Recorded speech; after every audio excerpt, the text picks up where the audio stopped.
Bueno, para comentar estos anuncios del viceministro y también las medidas que ha adoptado el gobierno, estamos enlazados con el doctor Ciro Maguiña, vicedecano del Colegio Médico del Perú, a quien le damos la bienvenida. Doctor Maguiña, buenas noches, gracias por este enlace.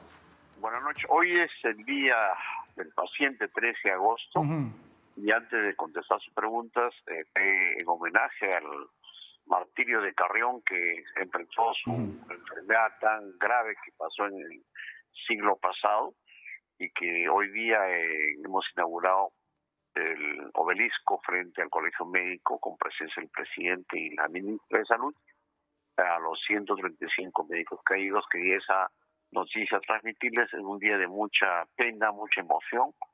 Cuando fui decano hicimos este día simbólico y hoy simbólicamente recordamos a nuestros queridos colegas caídos. Y fue muy emotivo esta presencia y casualmente tiene que ver con todo lo que ustedes señalan. Pero quería aprovechar estos minutos para rendir un homenaje a mis queridos colegas que están en los Olimpo, Los Ángeles. Claro que sí, doctor, y nos unimos todos en este justo homenaje a estos profesionales dedicados a salvar la vida de otros. Y en relación a la coyuntura, evidentemente, pues es un escenario duro el que vivimos estos 5 meses y se vienen todavía momentos duros. Ustedes lo ven el día a día. Y al margen de las cifras que se están sincerando, que lo pedimos hace tiempo, creo que yo no voy por ese lado. Yo como colegio médico estamos apostando para que haya menos infectados y menos muertes. Tal vez es el mensaje que transmito este día, porque al sentir hoy día las muertes de mis colegas, muchos por falta de oxígeno, muchos por falta de recursos o los equipos incompletos, digo yo, ¿no? Nos preocupamos hoy de los muertos y qué pasa con los vivos que no hacen caso, qué hacen los vivos que hacen fiestas, qué hacen los vivos que creen que ya no les va a tocar a ellos. Y esa es un poco la reflexión que y hoy conversando con la ministra, tenemos que cambiar algunas cosas de una nueva reingeniería, y creo que hay buenas noticias en ese aspecto. Por ejemplo, que se prioricen las pruebas moleculares. Casualmente, ¿para qué, no? Para detectar a esos que siguen caminando con el virus, uno lo detecte, le aísle, lo cerque. De esa manera este dolor que tenemos hoy día sea menor. Entonces, es una buena noticia que conversamos con la doctora Pilar Marcetti y hay suficientes pruebas para hacerlo en los lugares que están creciendo, ¿no? Además, y habría que hacer un seguimiento de los que ya tenemos positivos gracias a las pruebas rápidas. Por ejemplo, se ha hablado mucho de eso desde hace mucho tiempo, pero no se ve, ¿no? Porque estas personas tienen familia, tienen gente con la que probablemente trabaja y fácilmente allí podría estar el foco el contagio. Sí, pero lo que pasa en las pruebas rápidas es para dar un pantallazo de lo que pasa en Perú, porque es fácil, pero la mejor prueba para seguir al infectado es la molecular. La molecular. Entonces, esa mejor prueba ya la doctora Marcetti nos informó. Este fue el pedido que hizo Cayetano Heredia y que hemos hecho también. Ya habiendo técnica, habiendo las pruebas, no esperar pues enero para hacer esas pruebas. Y eso va a permitir detectado a un positivo, que es mucho mejor que la rápida, obviamente, al que está en una casa, se la aísla, no en la casa, sino en otro lugar que tenga condiciones mínimas. Es el enfoque de cerco, de aislamiento, medicina, y permitirá que en las próximas semanas, si hacemos con estas pruebas mucho más focalizada, con los grupos riesgos, tengamos no la cantidad que tenemos, que nos acercamos al 500.000 de infectados. Creo que esa es una buena noticia en medio del dolor que sentimos hoy día, pero obviamente la estrategia de no solo se queda ahí. Hemos dicho que el primer tiempo fue la estrategia hospitalaria que nos masacraba este virus y por eso estamos colapsados. La estrategia que viene ahora es la estrategia comunitaria, desde levantar no solamente al COVID, las vacunas, el tema de la tuberculosis, el VIH. Muchos de estos muertos, mi estimado amigo, no sabemos si son COVID, capaz son hipertensos, son nefrópatas. Yo que trabajo en el Hospital Cayetano, en mi sala infectados, la mitad eran VIH, la otra parte eran tuberculosos, pacientes con daño renal, es decir, no tenemos COVID. Y esos eran pacientes graves. ¿Qué pasó en estas epidemias? Se han muerto en sus casas. Entonces, la magnitud del tema de salud pública va encima del COVID, que es nuestra prioridad hoy día. Y creo que 40% de gente no se ha vacunado. Eso es una barbaridad. Entonces creemos que enfrentar el COVID significa enfrentar las otras enfermedades en la comunidad, en el hogar, etcétera, que es el mensaje nuevo que hay que retomar y no solamente decir quédate en casa, ese ya es un chip ya malogrado. Usted acaba de tocar, doctor Magaña, un tema importante, el tema comunicacional, educativo, si se quiere. La preocupación que tenemos con el tema del número de muertos no es encarárselo al gobierno precisamente, sino que el mensaje que le damos a la población. Parece que tenemos que ajustar mejor una estrategia educativa y comunicativa que llegue a los peruanos. Así es, exactamente, porque los muertos nos asustan a cualquiera, pero yo diría a la gente que nos escucha y tu radio que si nosotros no queremos enfermar de COVID, tampoco queremos morirnos de un derrame cerebral, de una hipertensión, morirnos de un cáncer que puede ser tratado, de un VIH que requiere su medicina, una diabetes que no, un coma. Fíjense cuántas cosas se acumulan hoy día por COVID.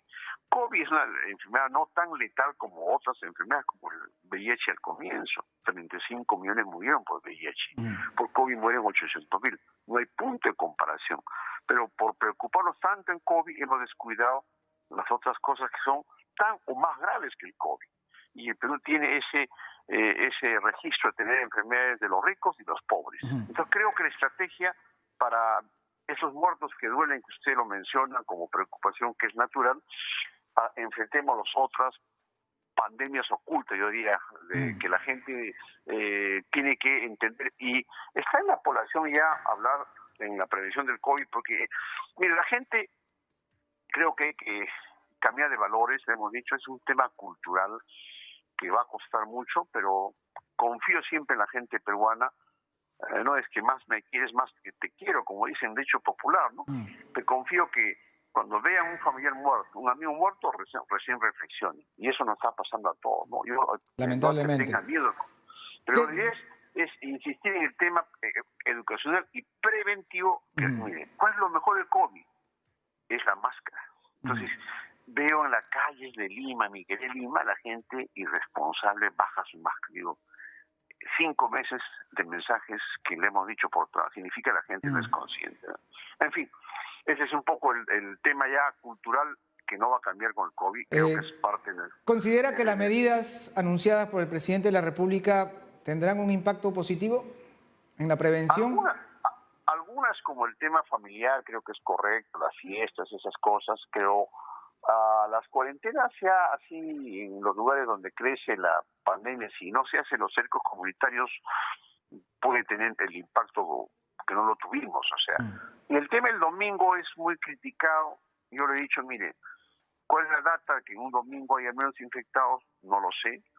Es una medida que tiene que evaluarse bien y creo que es lo correcto científicamente. A partir de ahora veamos cómo se da la curva. Si efectivamente eso que la vez pasada no funcionó, la cuarentena en este escenario de apertura, si logra bajar, efectivamente tiene razón el gobierno mediante las otras medidas complementarias. Pero eso hay que evaluarlo en el tiempo. Yo diría en 2 semanas vamos a ver si esa medida funciona. Particularmente creo que no funcionó la vez pasada en el contexto de todo lo que hablamos. Pero ahora, ojalá ya con tantas muertes, con tantos mensajes, esta medida que es una de las tantas pueda funcionar, pero nuestro enfoque del Colegio Médico, le hemos dicho a la ministra, al propio presidente, es el enfoque comunitario integral. Ahí está un poco el mayor énfasis, y esta medida del domingo, ojalá que ayude, pero mi impresión es que hay que evaluarlo en el tiempo. En 2 semanas veremos realmente los resultados. Si fue correcto, pero yo diría, hay lecciones aprendidas, como siempre decimos. Si la lección aprendida la vez pasada es que no funcionó.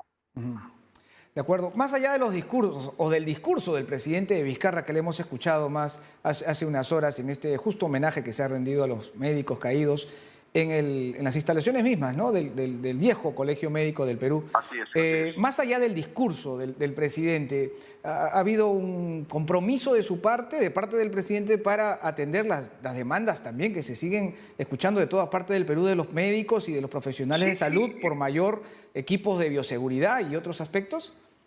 Sí, casualmente es otro tipo de apertura. Yo ya al Pilar lo conozco a la ministra. El diálogo lo hemos restablecido, lo que no hubo la vez pasada, un diálogo directo. y el presidente nos ha invitado al Colegio Médico a ir a las instalaciones del Palacio. Fíjense qué gesto democrático. Y con la doctora Miller hemos estado conversando los temas de telemedicina, cómo ayudar desde nuestros hogares a salvar vidas, y eso es una herramienta que el Estado tiene y el colegio lo tiene. O sea, hemos reabierto los puentes necesarios porque nadie tiene la verdad, pero solos o cada uno por su lado perdemos. Y ese es un poco el mensaje que coincidimos con la señora ministra y con el presidente, que se ha comprometido en respaldar todos los temas pendientes, y es un tema que ojalá lo haga, y por eso vamos a ir en estas semanas al Palacio a dar nuestra colaboración, como es nuestro rol, para enfrentar esta pandemia. Muy bien, gracias por este enlace. Gracias. Sí, sigamos luchando, y día del paciente es mi derecho y mi responsabilidad. Buenas noches. Gracias. Buenas noches, muchas gracias. Conversábamos entonces con el vicedecano del Colegio Médico, el doctor Ciro Maguiña. ¿Qué les parece si vemos el minuto informativo nacional?